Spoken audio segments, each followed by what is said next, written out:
guys, welcome back to another review, and today I am reviewing Die Hard with a Vengeance, starring Bruce Willis, Jeremy Irons, Samuel L. Jackson, and was directed by John McTiernan, and is about John McClane and a store owner are targeted by a German terrorist who plans on robbing a federal state building while also putting John and the store owner on many puzzles throughout the city. Okay.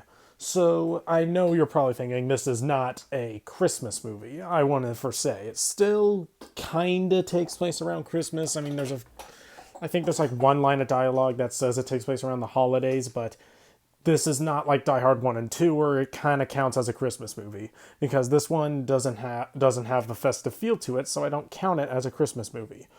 But I'm a completionist, and I want to complete the Die Hard series. I want to review this one, Die Hard, Live Free or Die Hard, and Good Day to Die Hard throughout the rest of the month.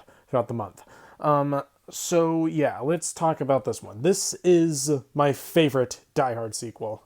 One, it was directed by the director of the first film. He also directed Predator, The Hunt for Red October, and Last Action Hero.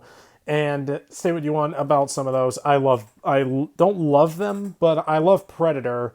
But Last Action Hero was a fun movie, and Hunt for Red October was okay. It was okay. And this movie is the funnest Die Hard movie. This one I could see myself watching more than the original. The original is a classic. It's a masterpiece, but it's like Last Crusade for me. This one's more entertaining. One, it's literal non-stop thrills and action sequences from beginning to end. Maybe not action sequences, but there's a lot of action in this one than Die Hard 2. This one is, as I would say, it's a lot of fun. Some people may see that as a negative, that the movie doesn't really have time to settle down, but in my opinion, that's what a great action movie does, is basically just how the main character always needs to be on the move, and they're on the move throughout this movie. It's very thrilling, very well directed, and the performances are good. Bruce Willis is really good as this character. He never gets old until Die Hard 5. But he was really good in this movie. Jeremy Irons was very threatening as the villain, who, if you don't know, I'm not going to spoil, because I didn't know when I watched it. It was kind of a big twist for me. But I'm not going to spoil it.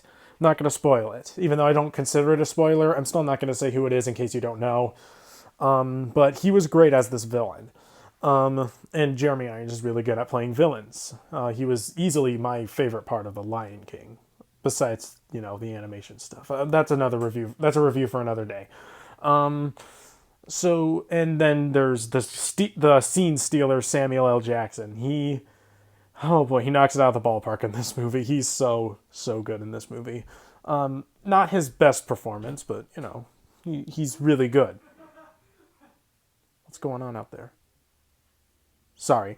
Something's going on outside of this room, so sorry about that. Yeah. He's excellent in this movie. He's probably my favorite part of this movie is Samuel L. Jackson. He has the best lines, the funniest lines, and he's also the best part of the movie, in my opinion. All right, now let's talk about the action. The action's great. There's a great car chase. There's a great action sequence in what do you call it? There's a great action. Oh, jeez, what the heck is that? Seriously? Are you screwing with me?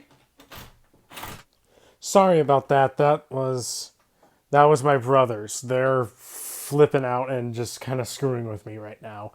All right, where was I? Action sequences. Yeah.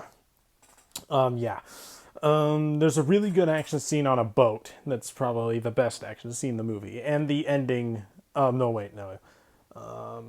Basically, towards more the ending, you get more shootouts, more people dying, a guy is cutting half of the wire, stuff like that.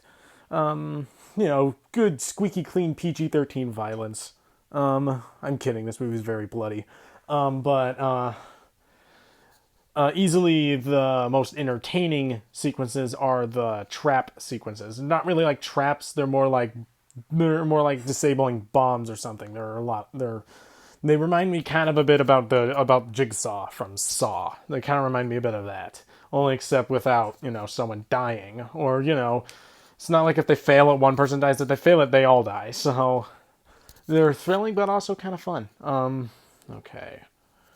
All right, and the movie's very well directed. The action is handled well. Obviously, John McTiernan is really good at at directing tension and directing action, like he's proven with Predator and the other Die Hard.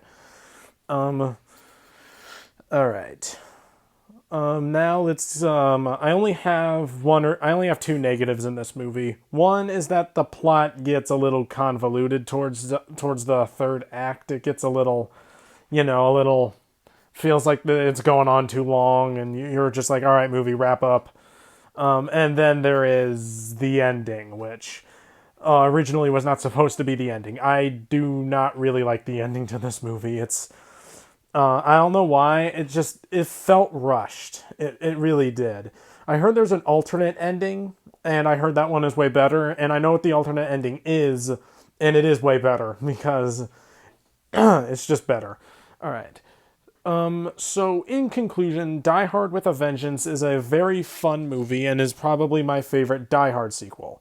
It's, in my opinion, better than 2. It's better than 2, it's better than 4, and it's sincerely better than 5, but it is not as good as Die Hard. I'm gonna give Die Hard with a Vengeance, a B plus, and is pretty good. So if you've seen Die Hard with a Vengeance, what did you think about it? And if you like this review, give it a like, and I will see you guys next time.